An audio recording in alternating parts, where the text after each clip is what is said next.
They're not here physically, but their wisdom, their heart, their love, their views, there are ways you can connect to that. This is the Mindfulness and Grief podcast, and I'm Heather Stang, author, yoga therapist, and thanatologist. You didn't choose grief, but here you're choosing how to show up for yourself, and I'll guide you along the way.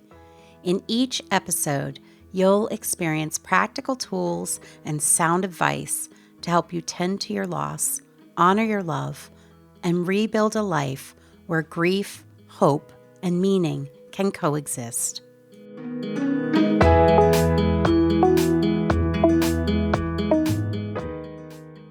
Hi there. Welcome back to the Mindfulness and Grief podcast. I'm Amanda Palermo, Heather's co-host, and I'd like to welcome Heather to this beautiful space. Thank you, Amanda. It's good to be back. It's great. I just want to say we have made it through 5 of the 8 steps of the mindfulness and grief system. For those of you new to the podcast, you can leap back to the very first one, step 0, which is why I have a system or a framework in the first place. But I thought it would be nice to briefly review before we tell them what we're diving into, where we are now. So, what if I toss out the step number and the name of the step, and you toss back what you think is the reason we address or offer the practices in that step? This sounds like a good challenge. I think so. And for those of you who have been following along, this will be a good review, and maybe you will come up with your reasons, because one of the things that is really important to me about this work, and I would venture to say it's important to any grief counselor, professional, or coach, is that the tools we offer give you enough support so that you feel like you have direction and guidance and hope, but that they are broad enough that you can grieve your way in a way that's aligned with your values and your needs and your relationship to the person who died or whatever you've lost, right? So, step 1, conscious relaxation. So, conscious relaxation is about calming our nervous system and also getting us into our bodies a little bit more, because the idea is that perhaps we are in the acute stage of grief. We might be feeling a little bit numb. We might have some brain fog. There's a lot of symptoms that come with acute grief in the beginning stages. And so conscious relaxation really works to help with those symptoms, physical symptoms and mental systems. So it really works on the nervous system to calm it, to get us back into our bodies, to help us focus. So this like really works on the brain and gets our mental faculties a little bit together to help get rid of that brain fog. So we learn some focusing practices and some really relaxation practices. Beautiful. Step 2, mindful awareness.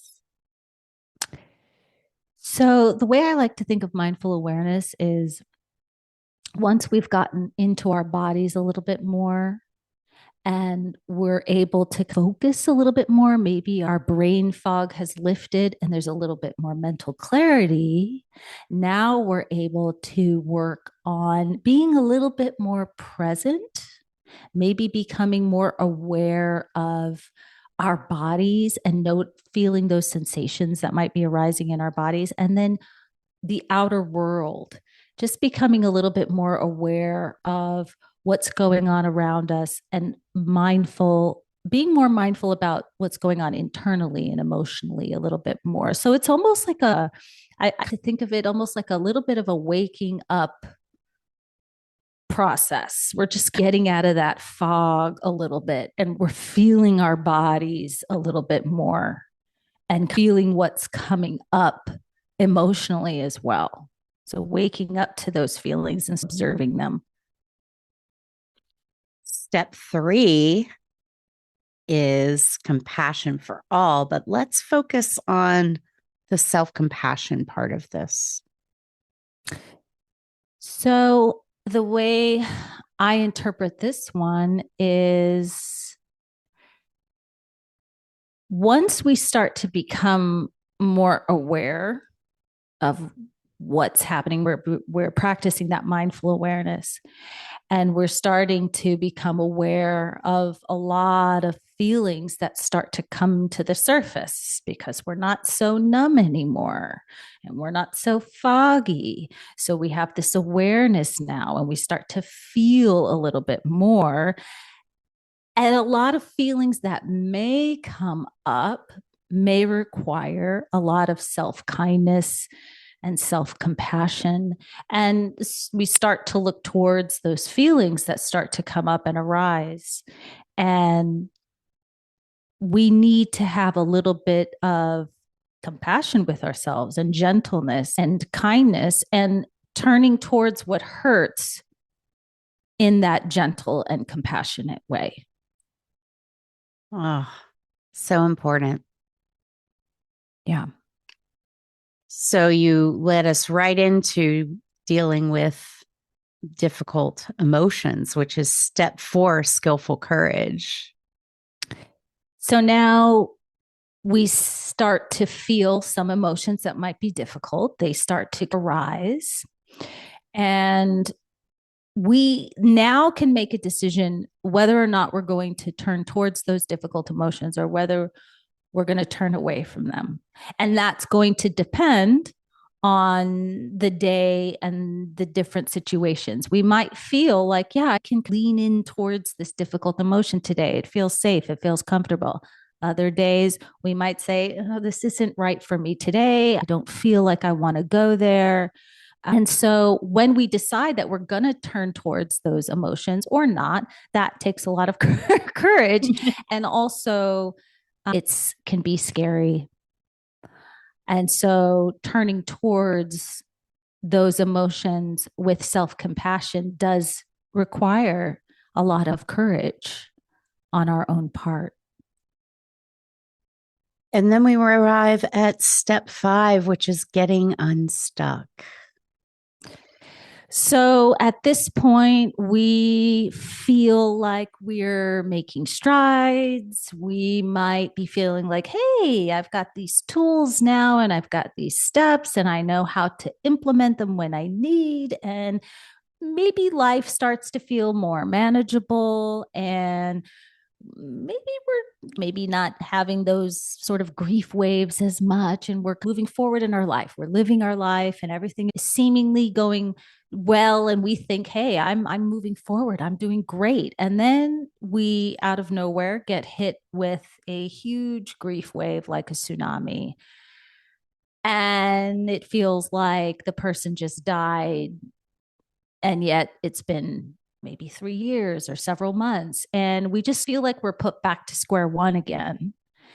And so it might leave us feeling like we're stuck in our grief. It's like a vicious cycle when really it's not being stuck. It's just, it feels that way. But we have the tools to look at what's causing those feelings of being stuck and seeing what is it, which mental hindrance is coming up that's making me feel this way, because really it's not, you're not stuck, it's just part of the process of grief, that it is a journey. Absolutely. Beautifully done. You sailed through that challenge because you embody this work. I know that both personally and professionally. And so now we arrive at step six, which is a really big one because if you look back on all of those five steps, there's one really big part of grief We have not mentioned specifically. It always shows up. It's always going to show up. We just haven't named it, but people have experienced it. And that is continuing bonds. That is the connection we have with the person who died. Or if you're working through non death loss, the connection you have to the meaning of the thing that you lost. And it can be questioned why this is way down at step 6 out of 8. But here's why. Number one, I don't need to remind people to think or talk about or stay connected with their people. That's just natural. That's what we do as humans. But before we dive deep into it in a group or a private session, it can be really helpful to have those other tools in your toolkit because it will allow you to approach your precious story and narrative about the person in a different way. So many of us tell the story of the loss of our person over and over again, myself included. That is completely normal. I don't know if you experienced this, Amanda, but I certainly did the many times I've had a major loss where felt like I was telling the same story over and over again to a whole bunch of different people. And that has a really interesting effect. Like the first couple times, there's just a lot of emotion and it's hard to tell and you can hardly believe it. And I think by telling that story, it does help us address that first task of William Worden's 4 task, which is accepting the reality of the loss. Telling people the story of the loss gets us there. But sometimes that story starts to feel like it's the same story over and over, and it doesn't feel like it serves us as much as it did in the beginning. And so we talk about in the getting unstuck piece about telling our stories through a different point of view and different perspectives. And a lot of times people are talking about their loved one there. So again, it's not like they aren't talking about continuing bonds. But in this step, you have all those tools under your belt, and now you are invited to really focus on the relationship that you both had and have and will have with your person ongoing, because that relationship does not end, it changes. And so this is a really important step in the process. And there are many tools that we use for this, but most of you are probably already doing it on your own in some ways. Yet it can be helpful to try on some different ways of thinking about your person and honoring the relationship that remained and considering mindfully how do you want to spend their death anniversary, their birthday? How do you want to weave them in the holidays? And that's really what this step is all about. Yeah. And I think it's what you said. To me, this is really for me about realizing that I can still have a relationship with the people that I've lost. And I think in the beginning, if you would have said to me that there's still an ongoing relationship, I don't think in the beginning would even be ready to hear that. I'm like, what? I'm just still accepting that this person is gone. So it took me a long time to get to the point where it was like an epiphany. I'm like, oh, I can still have a relationship. Physically, they're not here, but the relationship hasn't ended. Like you said, I can still have a relationship with my mother. I can still have a relationship with my father. It's just going to be different. I think early on, too, if somebody says that, it's how they say it, because I agree that it sucks they're gone. This is not a congeniality prize by any means. This is not saying, oh, it's okay. You can still have the relationship. It's not that. But it's saying that, yeah, they're not here physically, but their wisdom, their heart, their love, their views, there are ways you can connect to that. And most people are going to do it without even trying. It's just natural. It when my father died, I think I slept in his pajamas. He had these flannel pajama bottoms that he would wear and his shirt. And I think for a year, I slept in those pajamas. And I think, and it was a long time. And I think it was just something natural. It was just a natural thing. Yeah. And it was just very early on. I was wearing the pajamas at night. And then I just continued for a long time. And then there came a point where I was like, I'm ready to move on from these pajamas. But I guess subconsciously there was something very comforting to Yeah. me about wearing something that he wore, that was his, that made me feel cozy.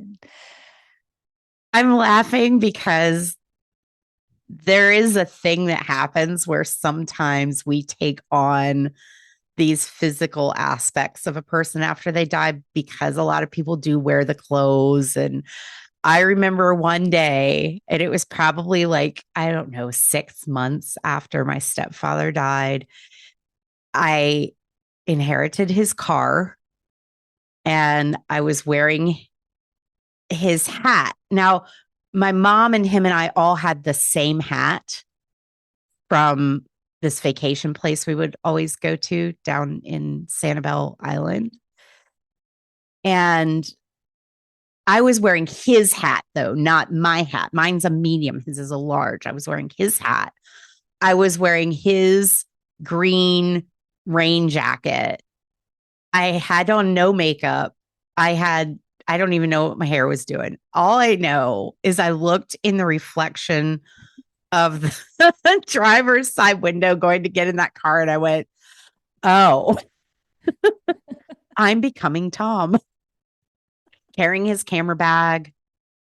And there was something very comforting about that until at some point I was ready to relinquish these physical memories. I think come to myself and know he was still in me. So I think that's part of it, right? Like when we have these creature comforts or linking objects is what they're called. We're wearing their clothes, we got their jewelry, we're doing all that stuff. It does make them feel close, but after a while they still feel close even if you are not wearing their clothes. Not to say that you need to jettison all of that, right? It's personal preference. You decided you were done with the pajamas. I decided that I needed to get back to myself some. And that's part of it too. And it And doesn't yet, mean that the relationship goes away at that point either. and I think it changed over the years too. I think that's what's so about continuing bonds, which is so cool, is that the ways in which I still connect to my dad, it changes all the time because he's been gone a long time. It's been maybe 13, maybe 14 years, 14, 15 years. So that's a long time. And so it's changed. Sometimes it's listening to the music that he loved or the bands that he would listen to or just certain things that go, oh yeah, this makes me feel close to my dad right now. Like, and so, yeah, it's evolving and it's always changing how I feel about this relationship with him at this point. And some things change and some things stay the same if you decide to. So, another linking bonds story I'll share is with my mom and her father, and also me and her father, my granddad. And I love telling this story. So the first time my granddad had tacos was in 1979, and he'd come from North Carolina up to Maryland. And we just moved here and he was visiting. We go to a Mexican restaurant And he goes, taiko? What's a taiko? Which was just so precious, right? He's Southern and somehow, I don't know how you miss tacos. They're everywhere, but he had. And then he wound up dying on Cinco de Mayo, which is just completely random, but that happened. And so every year, and he died in 1988. Every year, my mom and I would wear red, which was his favorite color, and go to that same restaurant for decades until she moved away. And even then, we both have taiko tacos and we're red on his birthday, on his death anniversary. And that's, he gave you dates. That's been a while. It's been a minute. But even though it's been a long time and you don't have the same intensity, there are things we miss about him and there are things we like to remember about him. And that is completely normal. And I think talking about the normalcy of this is very important. How many grieving people have had someone who just did not understand say, I think you need to just stop thinking about them, or I think you just need to move on, or I think you need to get over this. And it feels so hurtful and isolating. And usually that's as someone who hasn't had a loss and they don't really know any better. I don't think they have ill intent. They just want you to feel better, but it can make you feel really angry for sure. I still often, as I talk about my mom, or I wonder sometimes the people in my life. Somehow it always comes up in conversation. And I still ask myself, like, oh my God, aren't they tired of hearing about this? I'm like still talking about this incident, and that's just my own stuff coming up because I know the people in my life are very supportive and they are so happy to listen. But still, I feel that I still struggle with that a little bit. And I know that after right after she passed, I went through a period of time where I was constantly talking about how she passed. So that week in hospice, and then the days leading up to hospice, and then when she died, I kept talking about that and talking about that and talking about that. And I wondered, I'm like, why am I still talking about this? There's something that my brain is trying to work out by continuing to talk about it. And I always felt weird about it, talking about it so much. But it was a traumatic event. And so I think that was my brain trying to make sense of something that was nonsensical. That's exactly what your brain is trying to do. It's trying to figure out what happened so that it can prevent it from happening again. And also, it's a way of remembering them. It's that most recent impactful memory. And we often will say, there comes a time when you stop talking about their death and you start talking about their life. And that's a tipping point. It doesn't mean you'll never talk about their death again, but a lot of people are afraid of not feeling the pain of grief and not talking about the story of the death because they fear that they will be dishonoring the person, that they will forget the person, that it means they don't love the person. But I can tell you, you never forget, you never stop loving, you never stop remembering. It just changes that story. And that's what we are doing here in continuing bonds is we are focusing on not the story of their death. We're not saying that doesn't matter. It matters. And sometimes that does come into it. But we're starting to look at how their life matters to you. That's Yeah. really what it's about. And there are several practices we do here. But one of my favorites is the imprint practice that comes from Vicchio and Niemeyer, who both wrote about it in various publications. And it's basically a reflection practice on how this person affected your life biologically, eye color, hair color, mannerisms, if they were related. Although I will say sometimes partners pick up mannerisms, right? Or they start dressing alike, or that counts too.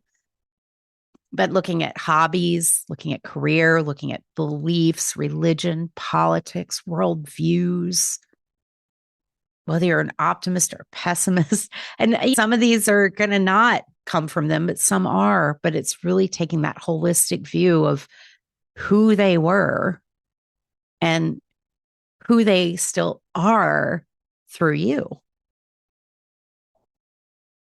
I did the life imprint meditation recently, and I hadn't done it in a while. And so I decided, let me do it in preparation for this episode of the podcast. And it can be really intense. It can be really intense. And then it made me think, and you do mention this in the audio, but what if I don't mind? It was intense, but feel like the person that I was using for the meditation was someone that I had a loving relationship with. So if it's someone that you have a complicated relationship with, I'm going to address this in two parts. First, the intensity of this practice.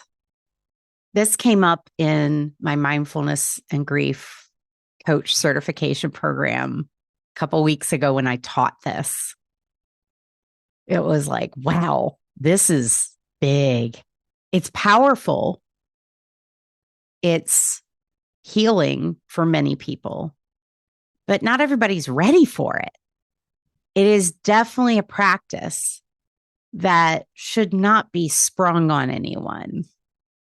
And as with everything I teach, there needs to be that trauma sensitivity and choice and allowing people to not do it, put it off. I've had people who've put it off who are in my grief support group, Awaken, who've put it off for a year and a half. They're like, oh, yeah, I read the introduction to that. And nope, I'm not there. As we talk about it, there's definitely choice into where and when and how you do it. Now let's get into if it is a difficult person. So one is you might choose, if you're like, I had a difficult person in my life and I want to think about how they impacted me. First, you have to wrap yourself in self-compassion, which means you don't do anything that causes you harm. This is not about suffering so that you can make peace with someone. That's never going to work. And if we look back to the Buddhist roots of mindfulness, that's not what we're asking at all, right? That's not what they were suggesting. Self-compassion, you take care of the person you can care for the most, which is you. I would recommend, instead of doing it as a meditation practice, if it feels edgy, doing it as a writing practice. Your eyes are open. You have that pen or pencil or your fingers moving. There's that embodied piece where you are present and you can be present to the writing. And I feel like that for many people feels a little safer if it's a challenging relationship. Now, if it was an easy, beautiful relationship and you like thinking of daydreaming, remembering your person, the meditation is a great way to do it as well. You could also do it in parts. It could be, today I'm going to think about how they impacted me, my career. Yeah, another day I'm going to think about how they impacted my worldviews. And some things are going to feel a little stickier than others, right? If somebody forced you into the family business and you spent your whole life in a grueling job that you hated, but you felt like you had duty and they died and there's this resentment, you might not want to think about career. yet. Maybe you do, but that's a real thing as well. And I think the biggest piece is, and I feel like this is a little bit of a spoiler, but I think it's important. And I'm pretty sure I usually say this at the beginning, just by noting how they impacted you doesn't mean you have to keep holding on to those ways that they impacted you. That was the most powerful thing for me when I did this practice. The first time I experienced it was at Hood College, which is where my master's degree was from. And I'd graduated from there, but Bob Niemeyer had come back to do like a workshop training there. And he led this in this big auditorium, like hundreds of people. And he led us through the imprint meditation or the imprint practice. And my stepdad had died probably, I'm thinking it was 2 years at this point. And as listeners know, he had bipolar disorder. So there were some challenges in that relationship. I loved him, though. Obviously, I dressed like him. It was one of the very complex relationships. And when I got to that part where he had us reflect on now, what of these things do you want to not carry any longer? That changed my relationship with my stepdad, where I no longer felt highly ambivalent. I love him and he was difficult. I love him and he was difficult. And never felt like a tug of war, to where it was like, I love him. It's difficult. The texture of that really shifted for me. So that's how you handle it, is very gently and with self-compassion and with your eyes wide open. And there are other ways you can continue the bond. Now let's go a step further to if the relationship was abusive, not just challenging, but toxic, harmful. Then you want to probably do more work on your relationship to yourself and reparenting. And I do this with integrated attachment theory. I've trained under Thais Gibson, who created the Gibson integrated attachment theory kind of protocol, so to speak. And this is really about repairing those core wounds that the people who have power over us, knowingly or unknowingly, wire into our subconscious mind. And so learning how to meet your own needs, learning how to communicate, learning how to set boundaries. And I'm also estranged from my biological father. And so I've had to do this work on that loss, even though he's still alive. It's a loss. When he dies, I have no idea how I'm going to feel. No idea. So I've been doing the reparenting work on myself, and I help clients with that. And that is powerful work too. So if somebody is in an abusive, or if the relationship was abusive or highly toxic, I would not recommend the imprint meditation unless somebody were like, hey, I'm ready to do that, or I'm curious about it. This is a big part of our work for those of us who are mindfulness and grief coaches, is letting our clients let us know if something's okay or not. I am at a point now, I think, where I can look at my biological father, and even though he is alive, not having that relationship, I am at a point where I can look at the imprint, forced to. I'm starting to, as I get older, I'm starting to look more like him, which is really odd. I don't know what that's about, but I look in the mirror and I see him. And learning to appreciate those features rather than hate them has been part of my work. I've never said that out loud, but being able to look in the mirror and instead of being like, oh, that's some powerful stuff right there, to own it myself. Yeah. I think when you were talking about your stepdad and you said that it was complicated, right? But you said, but I love him, or I loved Yes. him.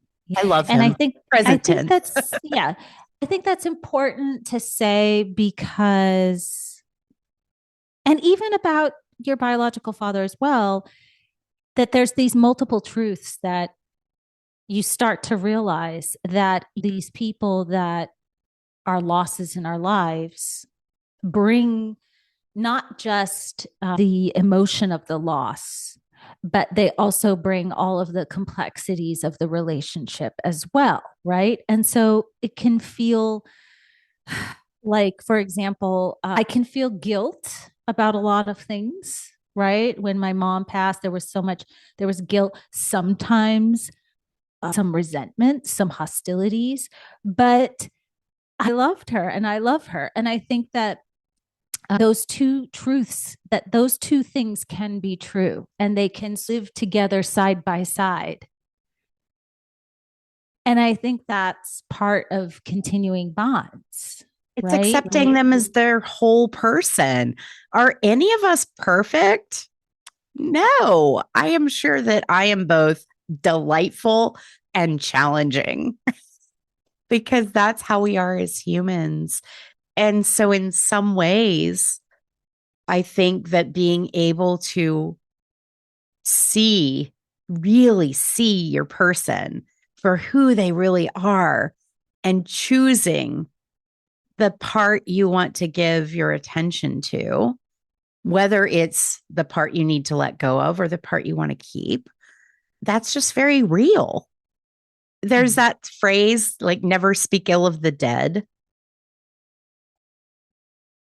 which there probably are some arguments for that. Don't dwell in the negative or whatever. But I also think that's not necessarily real or true or helpful for a lot of people. And so it's goes back to that grief is about the individual relationship you had with that person. Do you choose, because of who they were and who you are, to focus on the ways they imprinted on you that you want to carry forward?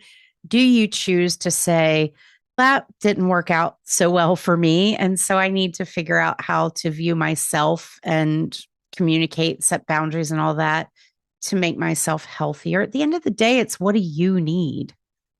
What's important to you? And personally, as I illustrated with that story about my stepdad, Tom, being able to name the parts of him that I did not freed me from having to hold on to them.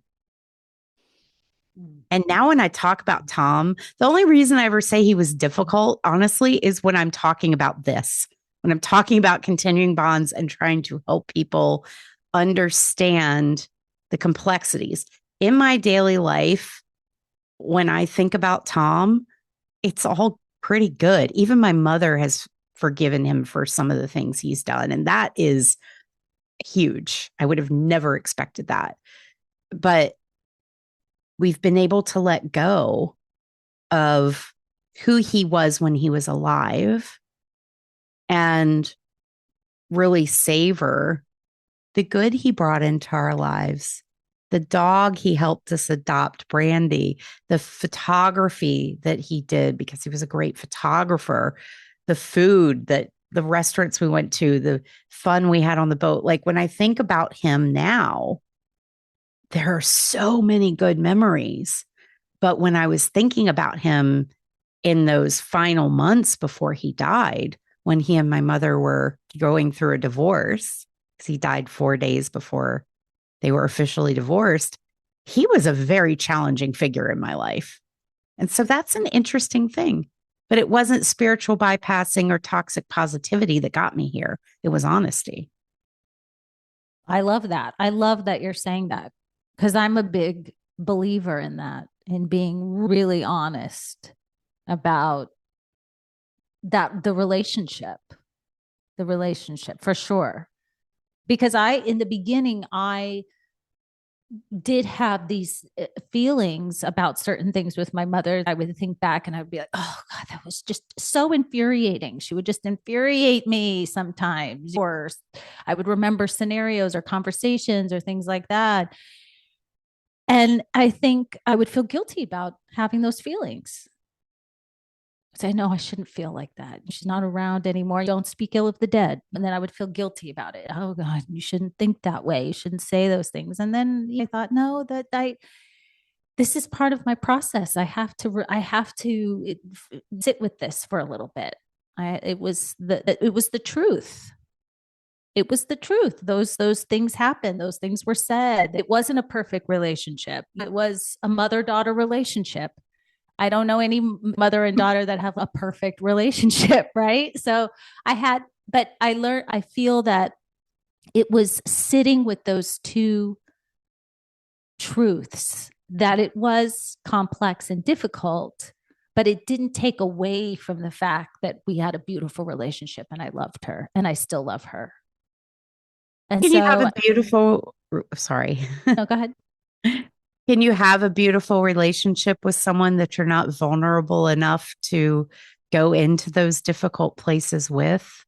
Maybe, but most of us, it's the people we're closest to that we do have the challenges with because we're exposed, we're vulnerable.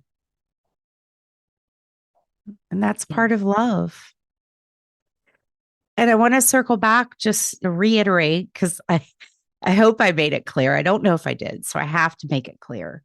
If the relationship was abusive, if it caused you physical or emotional harm, if there's trauma, there might be a chance that before you even work on your grief, you might need to work on your trauma because the research shows that the order matters.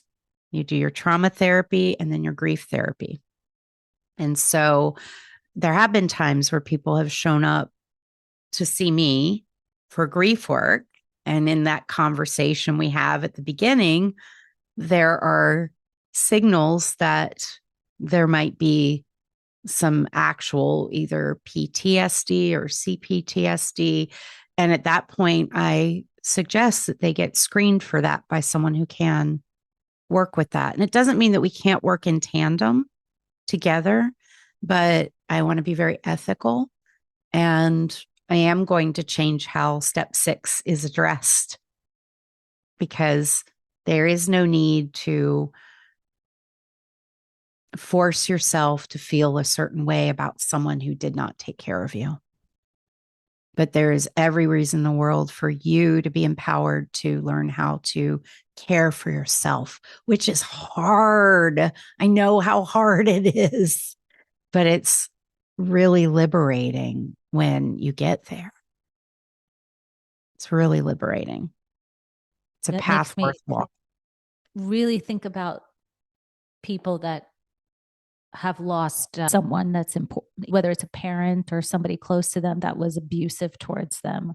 And that loss, how the complexity of how that person might feel about that loss. Yeah.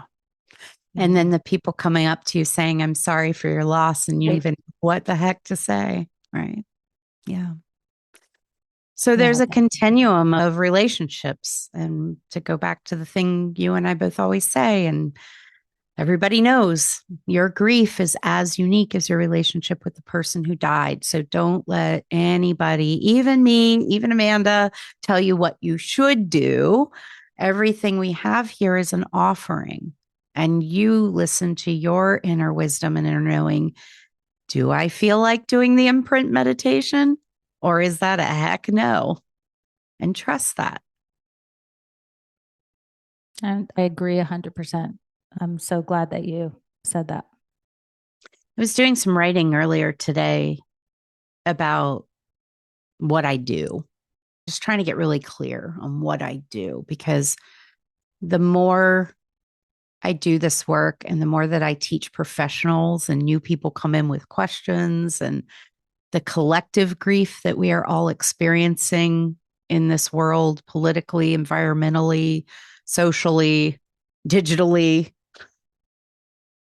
One thing that I realized is the through line is I want to really help people learn to trust themselves again. And that's probably because of the work I've done on learning to trust myself again. I think that's beautiful. I think that's a big part of grief work because when we're grieving and everything's been shattered and roles have changed, identity gets lost, certainty gets taken away. You're like, how do I even make a decision? How do I even decide what I want to eat? Right. That's one of the first hard decisions. I don't feel like eating. What can I eat? So simple. But then there's the bigger questions. What do I want to do for this funeral? Where do I, what do I want to do with their clothes? What do I want to do about earning money? What do I want to do with my life? Who am I now? These are big questions that do ask us to start to trust ourselves because the person often that we would have leaned into isn't necessarily even here. And even if they were, they might not know really what's best for us. That's one of the hardest but biggest truths of this work, I think.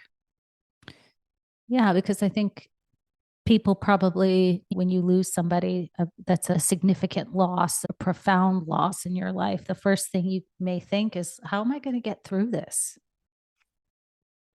How am I going to get through? I can't get through this by myself. What am I going to do?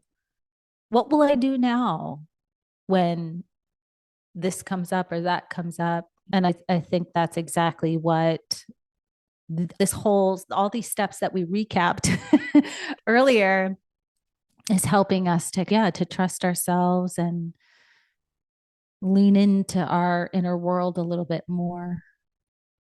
I'm glad you brought it back because as you said that, I was like, that's why, if you go back to our why have a framework, why have a system for grief when grief is so messy and chaotic? And that is exactly why, is so that you can learn how to live with the loss while still getting to be you. Yeah, definitely. Which brings us to step 7, which is our next conversation.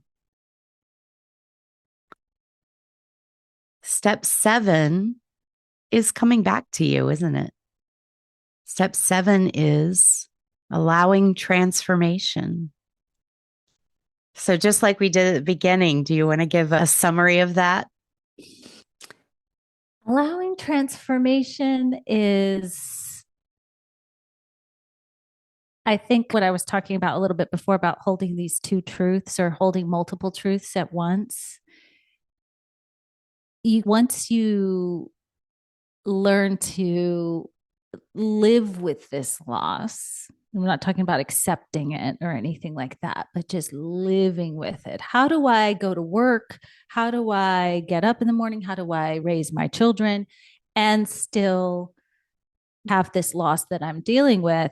Allowing transformation is really about looking back and saying, how, what, who am I now? What's different? What's changed since this loss? What's changed in my life? What's different? And allowing those changes in your life. And maybe nothing has changed. Maybe things still feel somewhat the same. And I think that's okay too. I'll say we cheat a little bit, though, this mindfulness and grief thing. We cheat by giving people tools like compassion meditation and journaling and self care because it hasn't happened yet where I've run a group or worked with a private client and we've gotten to allowing transformation and they haven't found something that they can point to that says, this sucks. I wish it did not happen. I would like my person back. And I also learned how to do this for myself. Or I view things like this now, and that's not so bad. And so I always feel like we're stacking the deck by giving people transformative tools. I say that jokingly because that's what those tools are there for, is to not only help you cope with the pain, but to adapt and to build the R word, which if you're thrown this in acute grief, it can feel really irritating. Resilience. but you do build Yes. whether you want to or not. It shows up. Oh, yeah. And meditation, mindfulness, and self compassion practices, there's research that shows that they build resilience. And I have a bajillion different stories from clients and myself on how it's helped too, both on a neurological level, on a psychological level, where you know you have these tools. The next big thing that happens, I'm not welcoming it. I'm probably going to be tipped over some, but I at least know that I have things I can do to ease some of the suffering. So you summed up allowing transformation beautifully. I'm going to add one piece too, is in that assessment of looking back and seeing where was I, where am I now? You also get to make some choices about who do I want to become. And continuing bonds comes before allowing transformation, because a lot of times it's things that have been handed over from your person. And if it was a good relationship, it might be values, it might be outlooks that you want to carry forward. And if it was a difficult relationship, it might be the way you treat yourself moving forward, that you're going to stop self abandoning, that you're going to start speaking up. There's so many different things that show up in allowing transformation. And I'm really looking forward to talking to you about that next time, Amanda. Me too. It's a good one. Aren't they all? Yeah. We always say, this is my favorite. Yeah. Yeah. But I want to thank you for sharing your stories and just your full, honest reflection of your mom, who I know you love so much and I know loves you so much. And the fact that, yes, any mother daughter relationship is going to have something. Any relationship that's deep enough is going to have something. And so to kind of sum up continuing bonds, it's really just letting that relationship keep going, however it shows up, but then putting that mindful Mm. twist where you get to choose where you want to put your attention. Yeah. Yeah. Thank you for having me as always, Heather. I appreciate it so much. I appreciate you very much. I appreciate you too. And thank you, listeners. I feel like this was a little bit of a therapy session today for me. No. Thank you for witnessing that. I would love to invite people to find Amanda out there on Instagram. Instagram, Amanda Palermo 108. That's right. Take it away, Heather. Figured since you opened, I'd close. Yeah. And you can find me at heatherstang.com. And we will see you next time. All right. Bye-bye.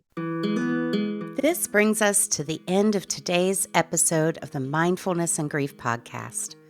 If you found it helpful, please follow the show and consider leaving a review. It helps others find their way here when they need support the most. Then head on over to heatherstang.com, where you can join my Awake in Grief support community free for 14 days. You'll meet with me and other kind-hearted members several times a week. Get access to the Mindfulness and Grief course, plus guided meditations, journaling prompts, and more to help you navigate grief. If you are a grief professional or volunteer, you can also learn about my Mindfulness and Grief Coach certification. I'll teach you how to share the mindfulness and grief system with others, and just as importantly, how to walk the talk and care for yourself along the way. I'm so glad you chose to show up for yourself today. May these teachings benefit you and those you love. Be gentle with your heart and come back soon.